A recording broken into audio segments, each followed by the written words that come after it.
The phone sits on the table between them. Black rotary. Heavy. The kind that makes a real sound when you hang it up hard enough to mean something. Frank Sinatra stares at it, like it's a weapon someone just pointed at his chest. His hand rests near it, not touching, just close enough that the possibility lives in the air.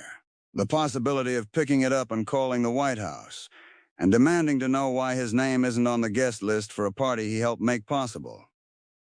Peter Lawford shifts in his chair. The brother-in-law. The connection. The man who brought Frank into the Kennedy orbit in the first place. He's trying to find words that will make this easier. Trying to explain why the president can't be photographed with Sinatra anymore. Why the friendship that seemed so solid 2 years ago has become a liability that needs to be managed. Why Frank's help winning an election isn't enough to overcome the other complications. The associations. The rumors. The names in Frank's phone book that make security advisors nervous. It's not personal, Peter says. His voice is quiet, apologetic. Bobby's concerned about optics, about what the press will do with it. You know how they are, always looking for an angle. Frank's jaw tightens. His eyes don't leave the phone. Not personal, he repeats. The words taste like metal in his mouth. I moved mountains for that family. I called in every favor I had. I put my reputation on the line. I brought them California. I brought them Nevada. I brought them people who don't usually involve themselves in politics because I asked them to. Because I believed in what we were building. And now it's not personal. Peter doesn't answer. What answer exists? Frank knows the truth already. Knows it before Peter walked through the door. Has known it for months, watching the distance grow. Watching invitations stop coming. Watching phone calls go unreturned. The White House doesn't want Frank Sinatra's friendship anymore. Wants his silence. Wants him to disappear back into the entertainment world and stop reminding people that organized crime figures and presidents sometimes occupy the same social circles when elections need winning. The humiliation sits in Frank's chest like a stone. Not because he's being rejected. He's been rejected before. Built a career on coming back from rejection. But this rejection is different. This one says that everything he gave, everything he risked, everything he believed about what they were building together meant nothing. Or worse than nothing. Meant something that now embarrasses them. That needs to be hidden. That needs to be explained away. 3 years earlier, Frank sat in a different room with different men planning something that felt like history. The campaign was young. Kennedy was a senator with ambition and good looks, and a famous name, but not enough to guarantee the presidency. He needed California, needed Nevada, needed votes that wouldn't come from traditional campaigning. Needed the kind of influence that lives in private rooms where powerful men make deals that never appear in newspapers. Frank could deliver that. Had spent 20 years building relationships in Vegas, in Hollywood, in the gray spaces where entertainment and money and power intersect. He knew people, union leaders, casino owners, men who could deliver precincts without making speeches, who could move votes through networks that operated below the surface of official politics. He could open doors that stayed closed to traditional candidates, could make introductions that mattered, could be the bridge between the respectable and the necessary. But it wasn't just strategy. Frank believed. Believed in Jack Kennedy as more than a candidate, as a vision of what America could be. Young, energetic. Different from the old guard that had run things for so long. Kennedy represented change. Progress. A new generation taking power. Frank wanted to be part of that, wanted to use his influence for something bigger than hit records and movie deals, wanted to matter in a way that lasted beyond entertainment. The first meeting happened in a hotel suite. Private. No press. Just Frank and Jack and a few advisors who understood what Frank brought to the table. Jack was charming, funny, self-deprecating in a way that felt genuine. He talked about vision, about bringing people together, about building bridges across the divisions that fractured the country. He made Frank feel like an equal, like a partner, like someone whose contribution mattered beyond the money he could raise or the celebrities he could recruit. They talked for hours about policy, about strategy, about the kind of country they wanted to build. Frank left that meeting energized, feeling purpose, feeling like he'd found something worth fighting for, beyond his own career. He started making calls that night, started reaching out to people who owed him favors or wanted his goodwill, started building the network that would help deliver the election. The work happened in rooms like this one. Hotel suites, private dining rooms, quiet corners of Vegas casinos where conversation could happen without witnesses. Frank brought people together, made introductions, facilitated connections between the campaign and people who wouldn't normally involve themselves in politics. Union leaders who could deliver votes, business owners who could make donations through channels that kept names private, entertainment figures who brought glamour and legitimacy to fundraisers. Some of those people had complicated backgrounds, had made fortunes in industries that operated in legal gray areas, had connections to organizations that law enforcement watched carefully. Frank knew this. The campaign knew this. But elections require pragmatism. Require accepting help from people you might not invite to dinner. Require holding your nose and shaking hands that aren't entirely clean, because the alternative is losing to someone worse. Frank told himself it was worth it. That the ends justified the means. That getting Kennedy elected mattered more than perfect purity about who helped make it happen. He'd spent his career navigating complicated relationships, understanding that power and money and influence always come with strings attached. This was just politics, just the way things worked. Nothing to feel guilty about. The campaign gained momentum. Kennedy's numbers improved in the states Frank was working. California started looking winnable. Nevada came into play. The ground operation in those states ran smoothly because Frank had people making sure the machinery worked, making sure rallies had crowds, making sure voters showed up, making sure the small mechanical details that win close elections all fell into place. Frank threw a fundraiser in Los Angeles, brought out everyone, movie stars, producers, directors, musicians, made Kennedy look young and cool and connected to culture in a way that contrasted with Nixon's stiffness. The event raised money, but more importantly raised Kennedy's profile, made him seem inevitable, made him seem like the future. Frank stood on stage that night and introduced the candidate and felt the crowd's energy, and knew they were winning, knew they were building something historic, knew his role in making it happen would be remembered. Election night, Frank watched the returns come in, surrounded by friends. The Rat Pack. People who'd helped with the campaign. People who'd believed in the same vision. The numbers were close. Came down to a few states. California went for Kennedy. Nevada went for Kennedy. The electoral math clicked into place. John F. Kennedy was going to be President of the United States. And Frank Sinatra had helped make it happen. The celebration lasted for days.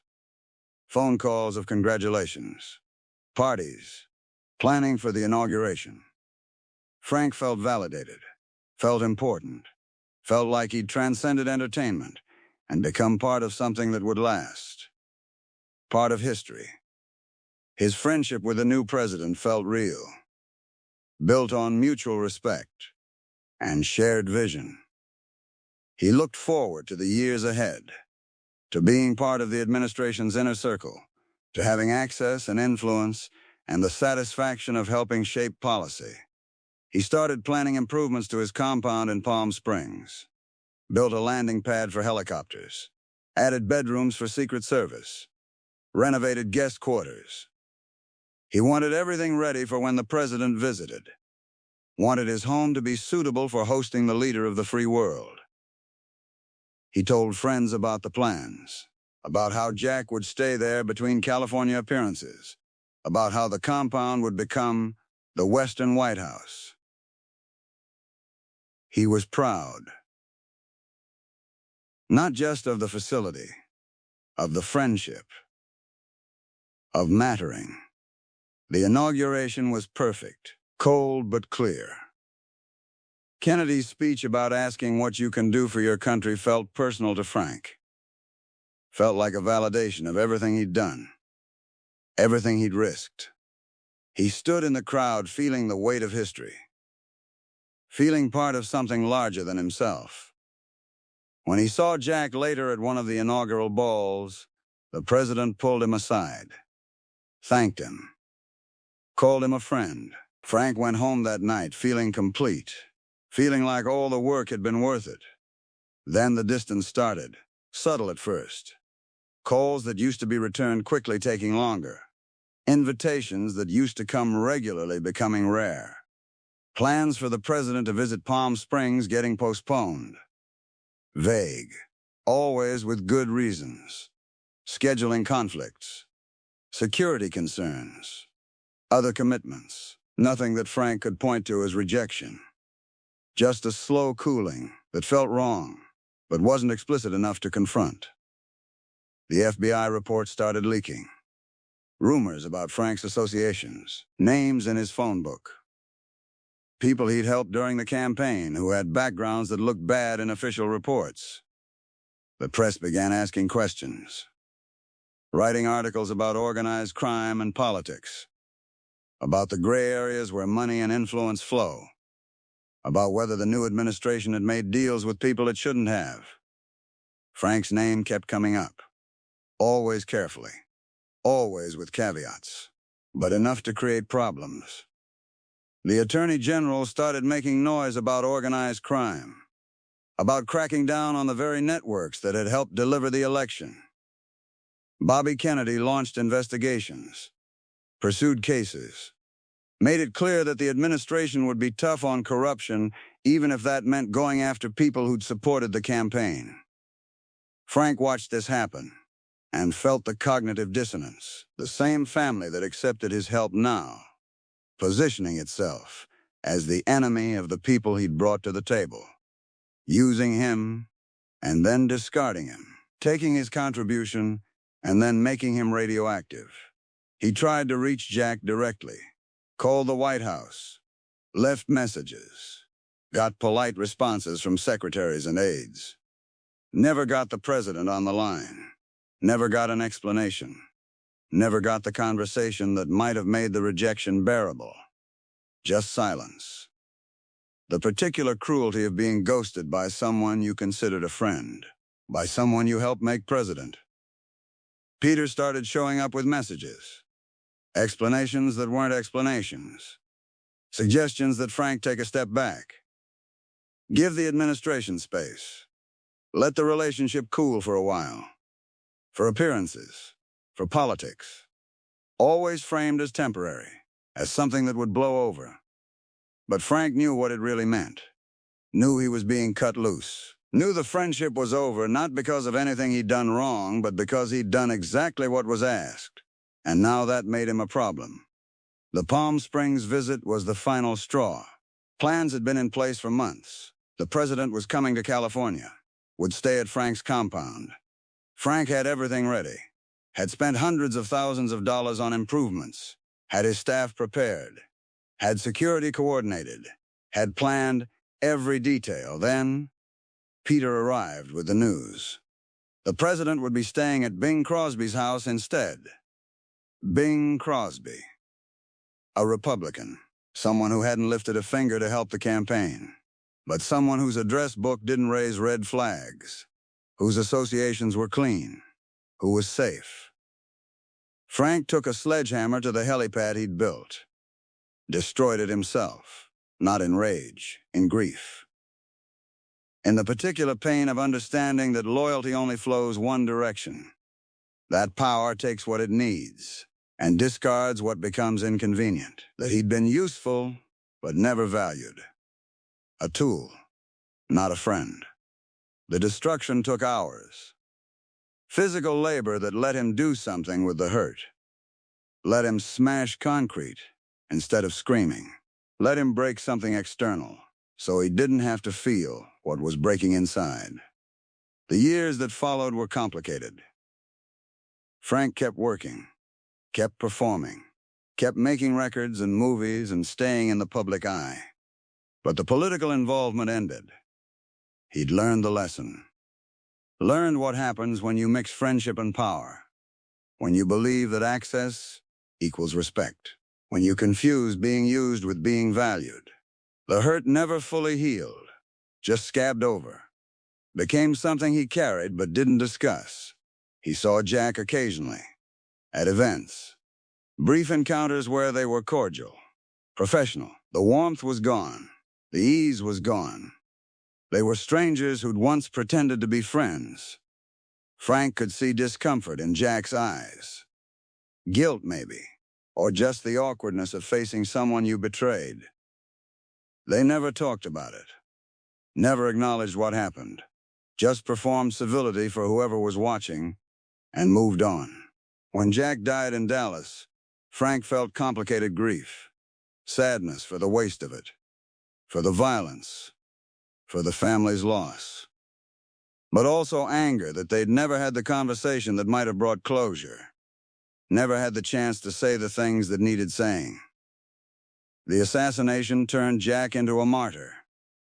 Made criticism of him seem petty or cruel. Frank's hurt became something he had to hide, had to keep private. Because the world was mourning and his personal grievances seemed small against that backdrop. Bobby was worse. Bobby never pretended. Never offered false warmth or empty reassurances. Just pursued his investigations and his prosecutions, and treated Frank like evidence to be managed. Like a problem that needed solving. The coldness was almost easier than Jack's friendly betrayal. At least with Bobby there was no confusion. No wondering if the relationship was real. Bobby made it clear. Frank was acceptable when he was useful. Unacceptable when he became a liability. The transaction was obvious. Brutal, but honest. Frank's friends mostly stayed quiet. The Rat Pack had benefited from his political connections, had enjoyed access to power, had basked in reflected glory when Kennedy was still friendly. But they didn't defend him when he was cut off. Didn't speak up. Didn't confront the injustice of using someone and then abandoning them. They just moved on. Found other connections, other sources of relevance. Frank learned something about friendship from that too. About how quickly people distance themselves when association becomes complicated. Sammy Davis Jr. was the exception. Sammy had his own complicated relationship with the Kennedys. Had been uninvited from the inauguration because his interracial marriage was considered politically problematic. Had experienced his own version of being used and discarded. He understood what Frank was feeling. The two of them never talked about it directly. Just shared knowing looks. Acknowledged with silence that they'd both learned the same lesson about how power treats people it no longer needs.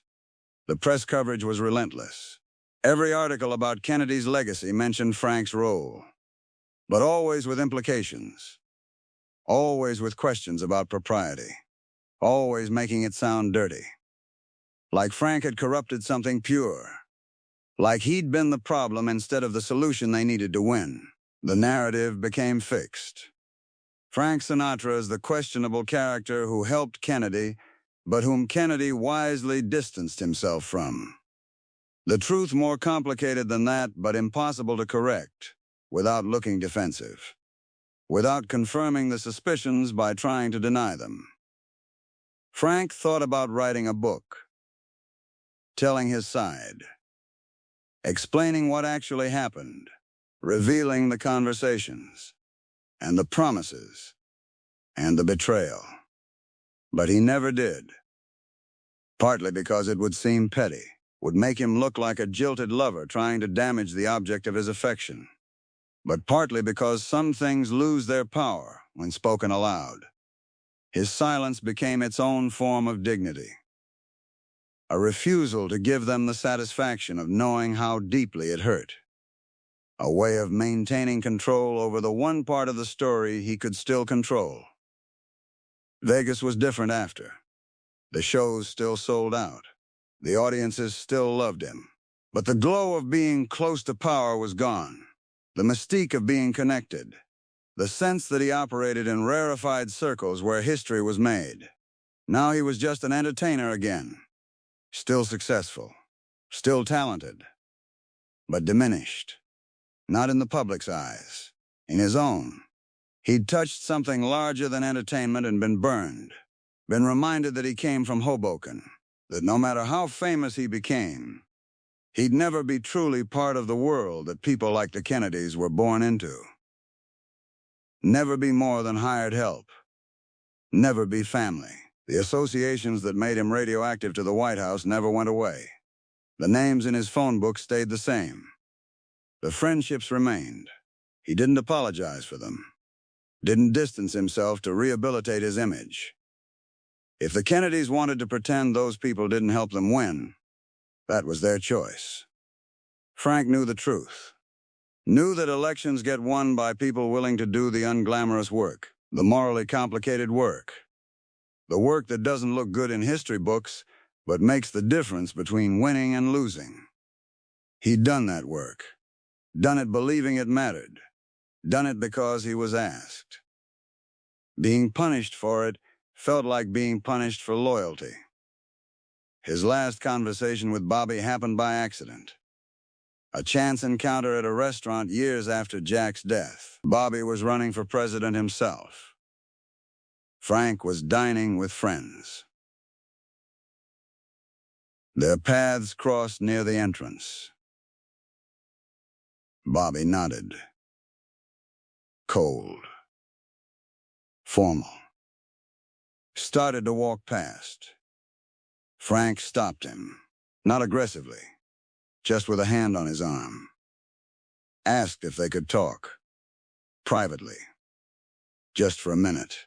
They stepped outside, stood in the California evening, while security watched from a distance. Frank didn't plan what to say. Just let it come. I helped your brother, he said. I did everything he asked. I risked relationships. I spent money. I used every bit of influence I had, and he threw me away the second it became convenient. I never asked for anything except to be treated with basic respect, to not be lied to be told directly if I was becoming a problem. Instead, I got silence. Got managed like a PR crisis. Got erased from the story like I never mattered. Bobby's face was stone. You associated with dangerous people. People we had to investigate. People who represented everything we were fighting against. You think that wouldn't blow back? You think we could just ignore it? You didn't ignore it when you needed them to win. We needed votes. We didn't need the complications that came with them. So you used me, used my connections, used my credibility with people you considered beneath you. And when it got messy, you cut me loose and pretended none of it happened. Bobby was quiet for a moment. Then, politics requires compromise. Requires accepting help from people you'd rather not be associated with. But it also requires limiting damage when those associations become liabilities. That's not personal. That's survival. Everything's personal when it happens to you. Bobby looked at him. Really looked. For a second, something softened. Some acknowledgement of the hurt. Some recognition of the cost. Then it hardened again. I'm sorry you feel betrayed. But we did what we had to do. If you can't understand that, I don't know what to tell you. He walked back inside. Left Frank standing there. It wasn't closure. Wasn't an apology. Wasn't even an acknowledgement that anything wrong had happened. Just a confirmation that power does what it needs to do, and the people who get hurt along the way don't factor into the calculation. Frank walked to his car, drove home. Never spoke to Bobby again. Never tried. When Bobby was assassinated 2 months later, Frank felt nothing. Not sadness. Not vindication. Just emptiness. Just the knowledge that the story was over without ever having a proper ending. The years turned into decades. Frank kept performing, kept recording, kept being Sinatra. But he never involved himself in politics again, never endorsed, never campaigned, never used his influence for candidates who asked. He'd learned that lesson thoroughly. Learned that proximity to power costs more than it pays. That friendship with politicians is conditional. That loyalty only matters until it becomes inconvenient. People asked him about the Kennedy years sometimes. In interviews. At parties. Wanting stories. Wanting insight. Wanting to understand what it was like to be that close to Camelot. Frank gave non-committal answers. Said it was complicated. Said some things are better left in the past. Said he preferred to focus on music. Never gave them what they wanted. Never provided the gossipy details or bitter recriminations that would have made good copy. His silence became permanent. A wall around that part of his life that he never let anyone breach. Late at night sometimes, alone in whatever city he was performing in, he thought about the phone call he never made. The one where he could have demanded answers. Could have forced Jack to explain himself. Could have at least gotten the confrontation that might have brought closure. But he knew why he didn't make that call. Because hearing the truth would have been worse than living with the mystery. Because having it confirmed that he never really mattered except as a tool would have been unbearable. Better to live with questions than answers that destroy the last shred of dignity. His legacy became complicated. Brilliant entertainer. Cultural icon, voice of multiple generations, but also the guy who got too close to the mob, who mixed in circles that made respectable people uncomfortable, who helped a president get elected and got burned for it. The nuance got lost. The full story never told. Just simplifications that made him either hero or villain depending on who was telling it. Frank knew the truth was messier than either narrative. Knew he'd made choices that seemed right at the time and paid for them later. Knew he'd been both used and user. Both loyal and foolish. Both friend and tool. The Palm Springs compound remained. The destroyed helipad was never rebuilt. Frank kept the property, but it always felt haunted by what might have been. By the friendship that never was. By the trust that got betrayed.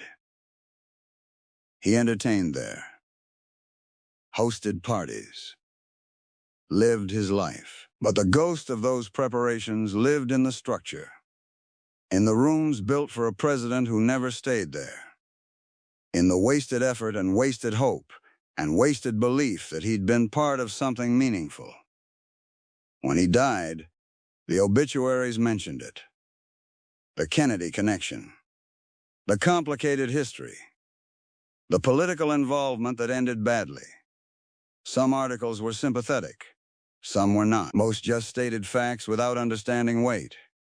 Without recognizing that behind the public story was a private wound that never healed.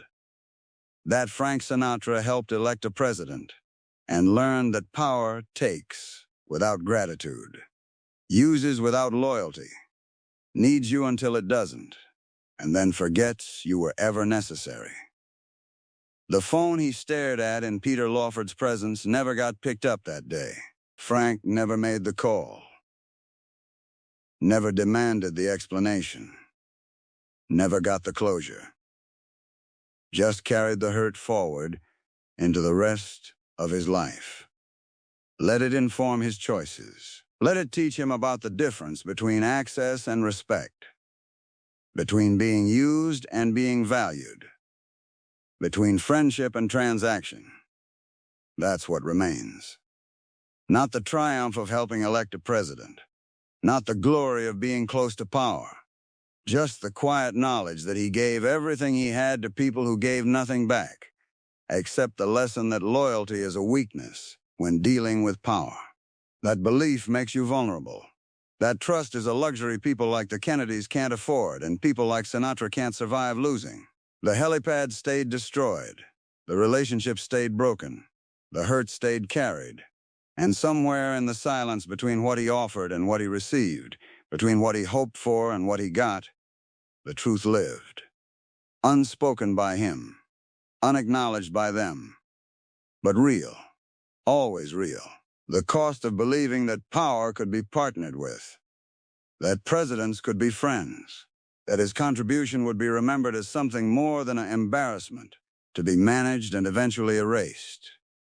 He sang about it sometimes, not explicitly, not in songs about politics or betrayal, but in the ache behind certain lyrics, in the weight he gave to words about loneliness and loss, in the way he could make a love song feel like grief. The audiences heard emotion, never knew the source, never connected the performance to the private wound. That was fine. That was how it should be. Art transforms pain into something useful, something beautiful, something that matters beyond the personal hurt that inspired it. The voice that moved millions, that defined American music for generations, that captured something essential about romance and heartbreak and the complexity of living. That voice was built partly on this, on the knowledge that closeness to power bruises, that belief disappoints, that some betrayals don't heal. Frank took that lesson and sang it into the microphone and let the world feel it without ever explaining where it came from. That was his gift, his revenge. His way of taking the wound and making it mean something beyond his own pain. The phone stayed silent.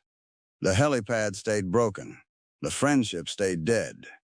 But the music survived, carried the weight Frank couldn't speak, said the things he couldn't say, gave him the last word even though he never spoke it directly.